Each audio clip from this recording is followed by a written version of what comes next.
Hello everyone, welcome back to Perfect Classes. आज हम पढ़ेंगे एनसीईआरटी 6 स्टैंडर्ड की इंग्लिश बुक का third chapter the shepherd's treasure. Shepherd होता है गडरिया जो भेड़ बकरियां चराने लेकर जाते हैं, और ट्रेजर होता है खजाना। तो यहाँ आज इस स्टोरी में हम पढ़ेंगे द शेफर्ड ट्रेजर यानी एक गडरिए का खजाना। ऊपर की 3 लाइन्स में आप देखेंगे कि लेसन की समरी दी हुई है। ये कहानी है एक शेफर्ड की जो ईरान के एक गांव में रहता था, और आगे उसने किस तरह से अपने वाइज और अपने हेल्पफुल नेचर के साथ लोगों का दिल जीता और अपने खजाने के बारे में उसने बताया। सो हम इस स्टोरी में यही पढ़ेंगे। तो before starting this lesson, this is my humble request to all of you कि प्लीज़ चैनल को सब्सक्राइब कर लीजिए, बेल आइकन को प्रेस कर लीजिए ताकि आपको ऐसे आने वाले हर एजुकेशनल वीडियो का नोटिफिकेशन मिल जाए, क्योंकि आगे आने वाली वीडियोस में हम एनसीईआरटी 6 to 12 स्टैंडर्ड तक की इंग्लिश बुक के सारे चैप्टर लेकर आने वाले हैं। तो आप चैनल को सब्सक्राइब जरूर कीजिए और जुड़िए रहिए परफेक्ट क्लासेस के साथ। Now let's begin the chapter. In a village in Iran, there once lived a shepherd. He was very poor. He did not have even a small cottage of his own. Iran के एक छोटे से गांव में एक shepherd रहा करता था। वह बहुत गरीब था। वो इतना गरीब था कि उसके पास उसका खुद का घर भी नहीं था। तो वो एक छोटी सी झोंपड़ी बनाकर उसमें रहा करता था। He had never been to school or learned to read and write, for there were very few schools in those days. वो कभी भी स्कूल नहीं गया और उसने कभी भी ना पढ़ाई करनी सीखी, ना पढ़ना लिखना, मतलब उसने कुछ भी नहीं सीखा क्योंकि वो बहुत गरीब था, तो वो स्कूल नहीं जा पाता था। लेकिन और उन दिनों में स्कूल भी बहुत कम हुआ करते थे। Though poor and uneducated, the shepherd was very wise. He understood people's sorrows and trouble and helped them face their problems with courage and common sense. चाहे वो एक गरीब इंसान था, एक अनपढ़ इंसान था, लेकिन अपने अच्छे व्यवहार की वजह से वह लोगों के दुख को सुनता था, लोगों के प्रॉब्लम्स को सुनता था और उनकी प्रॉब्लम्स में हेल्प करता था। अपने कॉमन सेंस का यूज़ करके उन्हें एडवाइस देता था कि आप अपनी इस प्रॉब्लम का सोल्यूशन इस तरह से कीजिए।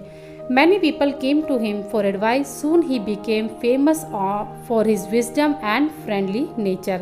बहुत से लोग उसके पास आया करते थे सलाह लेने के लिए। जैसे हमें कोई प्रॉब्लम होती थी तो हम सोचते हैं ना कि चलो किसी बड़े आदमी से सलाह ले लेते हैं कि आगे हम क्या करें। तो इसी तरह से ईरान के उस गांव में वो शेफर्ड के पास लोग आया करते थे अपनी प्रॉब्लम्स लेकर, और फिर शेफर्ड उन्हें एडवाइस दिया करता था। तो अपनी एडवाइस की वजह से, वो अपने इस नेचर की वजह से, अपने बहुत ही जो उसका इतना अच्छा स्वभाव था उसकी वजह से वो बहुत जल्दी पूरे गांव में फेमस हो गया। The king of the country heard about him and thought of the meeting him. तो उस देश का जो राजा था ईरान का उस समय, उसने भी उसके बारे में बहुत सी बातें सुनी। तो उसने सोचा कि क्यों ना इस गडरिए से मिला जाए। Disgusted and as a shepherd and riding on a mule, one day the king came to the cave where the wise shepherd lived. अपने घोड़े पे सवार होके एक दिन वो राजा जो था उस देश का, वो उस गडरिए के पास आता है, उस गुफा के पास आता है, जिस गुफा में, जिस झोंपड़ी में गडरिया रहता था। As soon as the shepherd saw the traveler coming toward the cave, he rose to welcome him.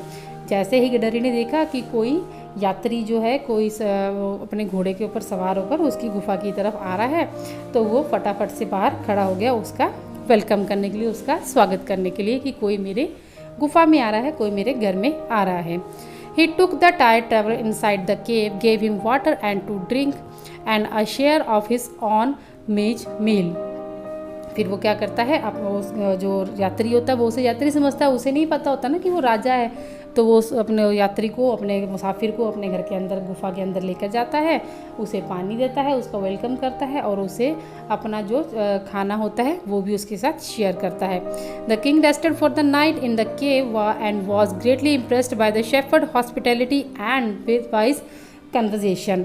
जो राजा होता है वो वहीं पर उसके गुफा में ही एक रात रुकता है, और वो उसकी हॉस्पिटैलिटी होता है किसी की आवभगत करना या किसी का स्वागत करना। ठीक है, जैसे हमारे घर में कोई आता है, हम मेहमान नवाजी करते हैं ना, तो उसी को हॉस्पिटैलिटी कहते हैं। और किंग जो है वो राजा जो है उसकी जो उसने उसकी मेहमान नवाजी की, उससे वो बहुत खुश हुआ कि चलो जो भी उसके पास था उसने मुझे सर्व किया। और उसकी जो मीठी मीठी बातें वो करता था, प्यारी प्यारी बातें वो करता था, अच्छी अच्छी बातें करता था, वो भी राजा को बहुत अच्छी लगी। अगेन इन 3 लाइन्स में आगे वाले लेसन की समरी दी हुई है, तो हम सीधा लेसन पढ़ेंगे। Though still tired the king decided to depart the next morning. क्योंकि राजा बहुत थक गया था तो उसने सोचा कि वह कल सुबह चला जाएगा, अभी वो रात यहीं पर रुकेगा। He said many thanks for your kindness to a poor traveller, I have a long way to go, permit me to leave. अगली सुबह राजा कहता है कि आप उस गडरिये को कि आपका बहुत बहुत धन्यवाद कि आपने मुझ जैसे गरीब यात्री को जगह दी, और मुझे अभी बहुत आगे जाना है, तो प्लीज़ मुझे इजाज़त दीजिए, मुझे घर जाना है या मुझे आगे जाना है। Looking straight into the eyes of his guest, the shepherd replied, "Thank you, Your Majesty, for paying me the compliment of a visit."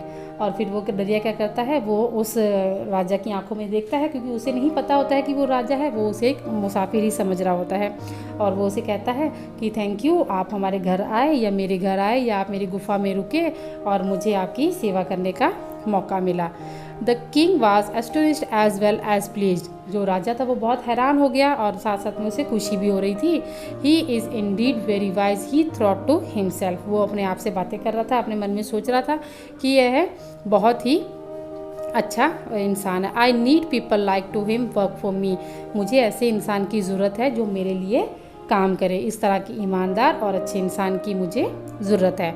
As the king and the king appointed this humble shepherd the governor of a small district. फिर वो राजा क्या करता है, उसे एक छोटे से district, छोटे से ज़िले का गवर्नर बना देता है। गवर्नर होते हैं जो छोटे मोटे ज़िलों को संभालते हैं, जैसे आजकल हमारे यहाँ पे मंत्री होते हैं ना, एमएलए होते हैं, अलग अलग एरिया को संभालते हैं, तो उस समय वहाँ पर डिस्ट्रिक्ट का गवर्नर उसे कहा जाता था। तो उन्होंने, राजा ने उसे एक गवर्नर अपॉइंट कर दिया एक छोटे से डिस्ट्रिक्ट का। Although he rose to power and dignity, the shepherd remained as humble as ever. चाहे उसको शेफर्ड को बहुत सारा पावर मिल गई थी, बहुत कुछ रुतबा मिल गया था, बट वो फिर भी वैसा ही था जैसे वो पहले था। People loved and honoured him for his wisdom, sympathy and goodness. लोग उससे बहुत पसंद किया करते थे, बहुत प्यार करते थे उसकी इस जो उसका दयालु नेचर था, और वो जो लोगों के साथ हमदर्दी करता था, अच्छाइयाँ करता था, उसकी वजह से लोग उससे बहुत प्यार करते थे, बहुत पसंद करते थे। He was kind and just to one and all. वह सबके लिए ही दयालु था, सबके लिए, मतलब सबको एक जैसा ही समझता था और सबके साथ एक जैसा ही व्यवहार वो करता था।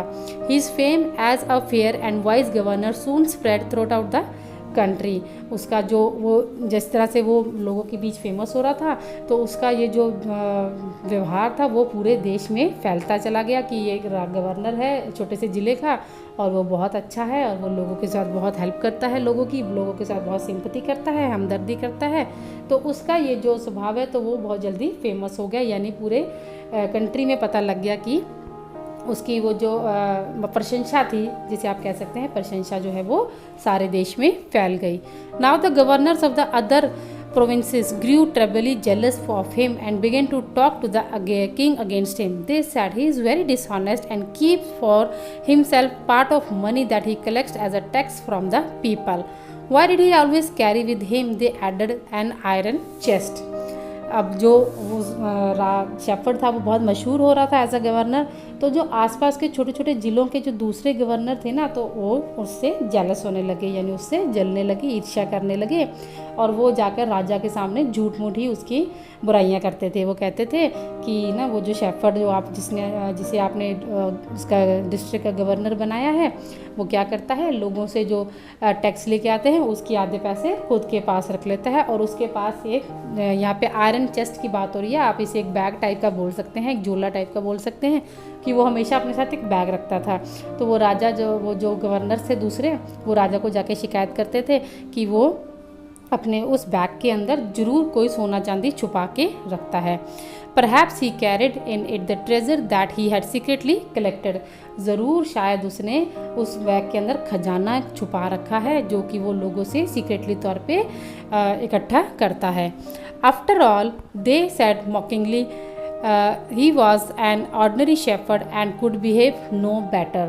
फिर वो क्या करते थे, राजा के सामने उसकी बुराई करते थे कि वो तो एक आम गडरिया है और वो कभी भी अच्छा व्यवहार नहीं कर सकता। At first, the king did not pay attention to these reports, but how long could he ignore these governors and their endless stories about the shepherd? शुरुआत में तो राजा ने उनकी बातों को विश्वास नहीं किया, जो उसके बारे में चुगली करते थे, उसकी बुराइयां करते थे जो दूसरे गवर्नर। शुरुआत में तो राजा ने उनकी बातों पे विश्वास नहीं किया, लेकिन राजा भी कितनी देर उसे नज़रअंदाज कर सकता था। तो राजा भी उसकी कहानियाँ सुन सुनकर शेफर्ड की पक चुका था, थक गया था। One thing was certain, the king discovered the new governor did carry an iron chest with him all the time. फिर उन्हें क्या पता चलता है कि एक जो नया ये जो गवर्नर आपने अपॉइंट किया हुआ है शेफर्ड, ये हमेशा अपने साथ एक बैग को रखता है। So one day the new governor was summoned to the palace. फिर क्या कहते हैं, एक दिन उसे समन भेज देते हैं कि तुम्हें राजा ने अपने वहाँ पे उसमें बुलाया है, महल में बुलाया है।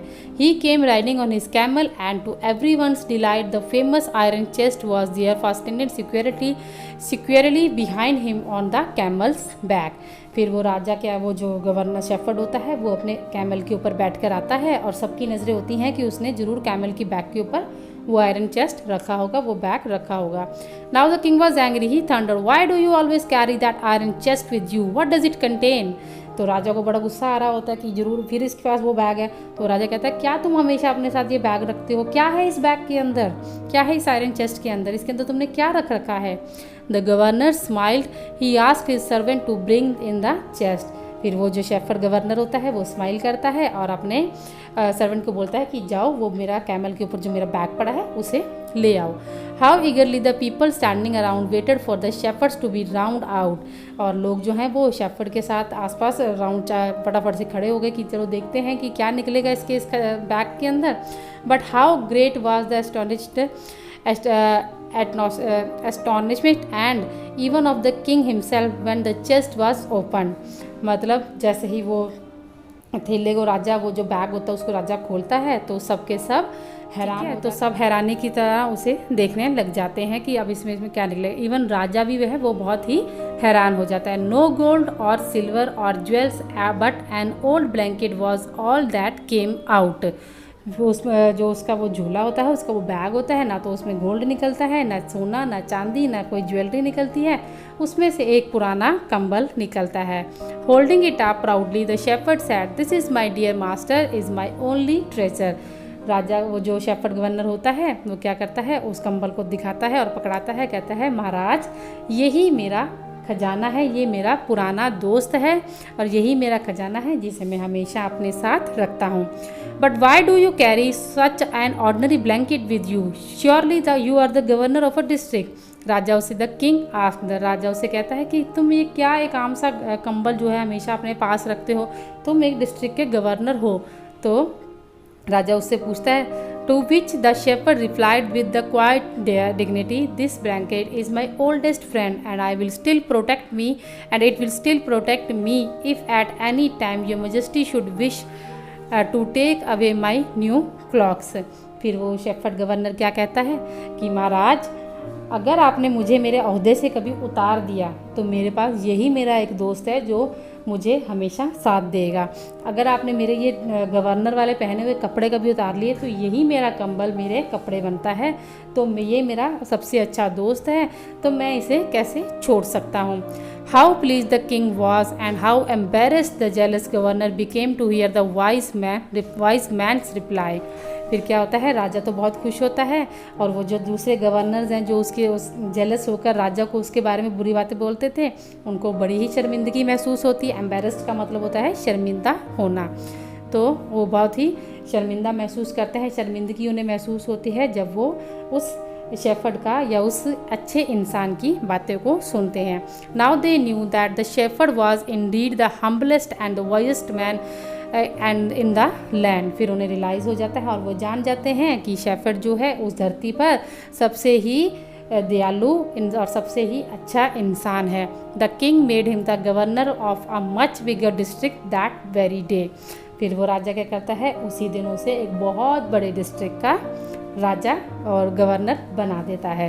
सो ये थी स्टोरी द शेफर्ड्स ट्रेजर। तो वो शेफर्ड का ट्रेजर था, उसका जो खजाना था वो था उसका एक ओल्ड ब्लैंकेट जिसने हर कंडीशन में शेफर्ड का साथ दिया होता है। तो फ्रेंड्स, ये था हमारा छोटा सा लेसन द शेफर्ड्स ट्रेजर। जिस पे हमने देखा कि एक इंसान, एक गरीब इंसान, एक अच्छा इंसान अपनी अच्छाई से कहाँ पहुंच जाता है। होप आपको लेसन अच्छे से समझ में आ गया होगा। अच्छे से समझ में आया है तो लाइक ज़रूर कीजिए, because it always motivates me to make the new videos. So please अगर अच्छा लगा है तो ज़रूर लाइक कीजिए, शेयर कीजिए इसे अपने फ्रेंड्स के साथ, वो भी लेसन को अच्छे से समझ सके। और सब्सक्राइब कीजिए परफेक्ट क्लास यूट्यूब चैनल को। मैं मिलूंगी नेक्स्ट वीडियो में लेसन नंबर 4 के साथ। तब तक के लिए टेक केयर, गुड बाय।